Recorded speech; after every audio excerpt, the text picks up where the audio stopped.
आज हम पर्वतीय राज्यों की सैर के बारे में अध्ययन करेंगे।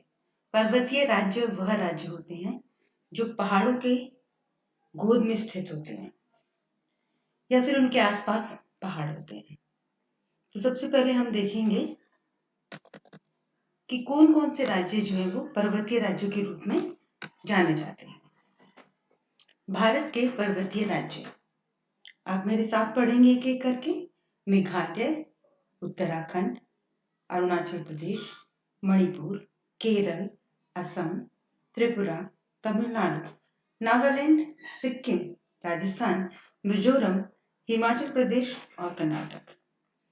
इसके अलावा जो भी पर्वतीय राज्य हैं जो आपके मन में आते हैं या आप भारत का मानचित्र देखकर समझ पाते हैं तो आप अपनी अभ्यास पुस्तिका में उसका नाम साथ में नोट कर सकते हैं। अब हम देखेंगे कि मुख्य रूप से पर्वतीय राज्य हम उन्हें मानते हैं जो पर्वतों के अंचल में स्थित होते हैं, पर्वतों की गोद में स्थित होते हैं। क्योंकि जैसे राजस्थान एक राज्य है, राजस्थान में अरावली पर्वतमाला स्थित है, लेकिन राजस्थान जो है वो अरावली पर्वतमाला की गोद में नहीं है। अरावली पर्वतमाला उसके पश्चिमी भाग में पड़ती है, जो कि बाद में अगर आप देखेंगे तो दिल्ली में भी है, यूपी में भी पाई जाती है ना, इस तरीके से। तो आप भारत का मानचित्र एक बार जरूर देखेंगे इसमें और फिर उसमें ये मार्क करने की कोशिश करेंगे कि कौन कौन से राज्यों को हमने पर्वतीय राज्य के रूप में चिन्हित किया है। अब हम देखते हैं कि जो पर्वतीय राज्य हैं उनकी विशेषताएं क्या होती हैं। सबसे पहली विशेषता तो यही होती है बच्चों कि पर्वतीय राज्य पर्वतों के मध्य में या पर्वतों के ऊपर या पर्वतों की तलहटी यानी कि उनके पैरों में स्थित होते हैं। नंबर 2 कि पर्वतीय राज्य प्राकृतिक रूप से बहुत सुंदर होते हैं। यहाँ मैदानी क्षेत्रों की तुलना में प्रदूषण भी कम पाया जाता है। सामान्यतः नदियों का उद्गम पहाड़ों में ही होता है। अब आप एक चीज देखेंगे कि जो मैदानी क्षेत्रों की तुलना में प्रदूषण भी कम है वो इसलिए है क्योंकि पहाड़ी राज्यों में जनसंख्या का दबाव कम होता है, यानी कि वहां पर जनसंख्या कम होती है। सामान्यतः नदियों का उद्गम पहाड़ों में ही होता है। आपने पहले की वीडियो में देखा होगा कि जो गंगा नदी है वो गंगोत्री से निकलती है, यमुना यमुनोत्री से निकलती है, जो कि मुख्यतः पर्वतीय स्थल है। पहाड़ों पर गिरने वाली बर्फ धरती के तापमान को संतुलित बनाए रखने में महत्वपूर्ण भूमिका निभाती है और इसीलिए वहां का जो मौसम है, वहां की जो जीवन शैली है, वहां पर जो सुविधाएं पाई जाती हैं, उनके आधार पर पहाड़ी राज्यों की अपनी एक विलक्षण यानी कि अलग संस्कृति भी होती है। अब इन चित्रों को ध्यान से देखिए, आपको क्या दिख रहा है? इन घरों की छतें कैसी है? ढलवा छतें हैं जिस पर पानी नहीं ठहरेगा। दूसरे चित्र में देखिए जहां पर आपको खेत नजर आ रहे हैं, ये मुख्य रूप से सीढ़ीनुमा खेत हैं। तो अब आप सोचेंगे कि सीढ़ीनुमा क्यों है? क्योंकि पहाड़ी क्षेत्रों में समतल मैदान बहुत कम उसमें पाया जाता है, यानी कि जो समतल जगह है वो बहुत कम क्षेत्र में पाई जाती है। तो जहां पर भी समतल भूमि नजर आती है वहां पर खेती, फिर उससे नीचे उतरकर तो वो एक सीढ़ी के रूप में आ जाती है, जिससे इन खेतों को हम सीढ़ीनुमा खेत के रूप में जानते हैं। तो सामान्यतः पर्वतीय क्षेत्रों में घरों की छतें ढलवा होती हैं। पहाड़ी क्षेत्रों में सीढ़ीनुमा खेत बनाकर खेती की जाती है। पहाड़ी क्षेत्र के लोगों का मुख्य व्यवसाय पशुपालन व पर्यटन से जुड़ा है, क्योंकि मैंने आपको पहले भी कहा कि पहाड़ बेहद सुंदर होते हैं। पहाड़ी राज्यों में प्राकृतिक सुंदरता बहुत ज्यादा होती है, तो अलग अलग क्षेत्रों के लोग उन पहाड़ी राज्यों में घूमने के लिए जाते हैं।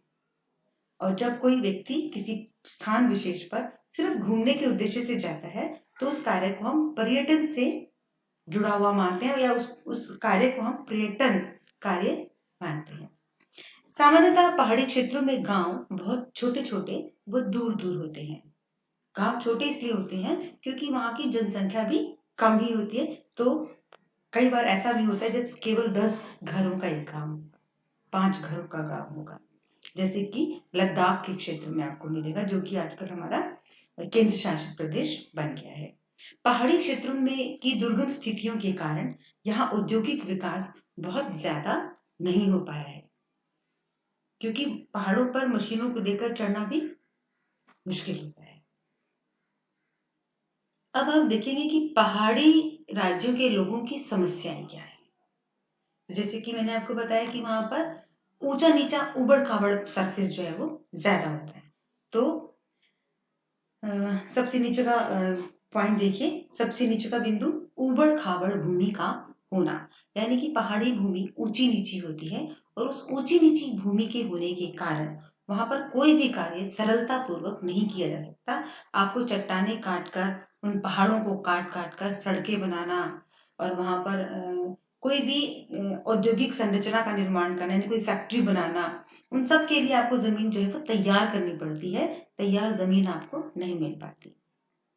फिर नीचे से ही दूसरा पॉइंट देखिए, दैनिक जीवन कठिन परिस्थितियों में बीतता है, क्योंकि गांव जो मैं अभी जो उबड़ खाबड़ भूमि से समझेंगे आप कि समतल भूमि वहां पर नहीं होती, तो आपको दूर दूर जाकर अपनी दैनिक जीवन की जरूरतों को इकट्ठा करना पड़ता है।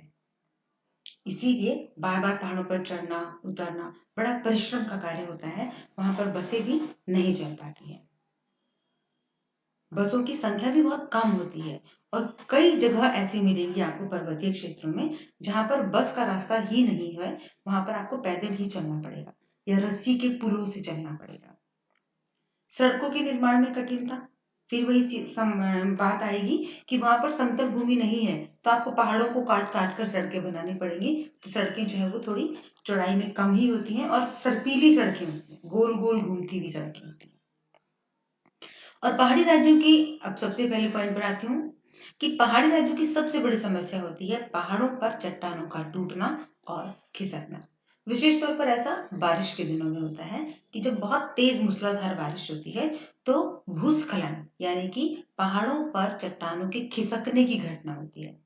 उन चट्टानों के खिसकने से बहुत लोगों के घर टूट जाते हैं और बहुत बार तो ऐसा भी होता है कि उन चट्टानों के नीचे दबकर इंसानों की मृत्यु तक हो जाती है। और चट्टानें टूटकर मुख्य सड़क पर अगर आ जाती हैं तो पूरे जो वो पर्वतीय क्षेत्र है उसका जो संपर्क है वो बाकी देश के साथ कट भी जाता है। ऐसी स्थितियां भी हमने देखी हैं।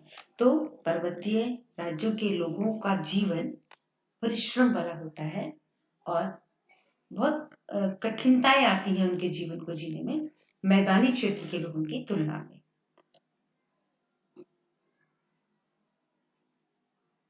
अब आप इस चित्र को देख सकते हैं कि कितने मोटे मोटे पत्थर होते हैं, झाड़ियां, नुकीले पेड़ हैं और हर कहीं पर भी आपको समतल भूमि नजर नहीं आएगी। तो आप इस तरह की भूमि पर क्या कुर्सी डालकर बैठ सकते हैं? नहीं, आपको कुर्सी को बिछाने के लिए भी एक समतल भूमि को ढूंढना पड़ेगा यहाँ पर। समझ रहे हैं? और लगातार अपने दैनिक जीवन के कार्य करने के लिए इन पहाड़ों पर चढ़ना और उतरना बहुत समय लगता है, बहुत परिश्रम भी लगता है। तो आप सोच कर देखिए कि कितनी मुश्किलें वहां पर आने जाने में होती होंगी।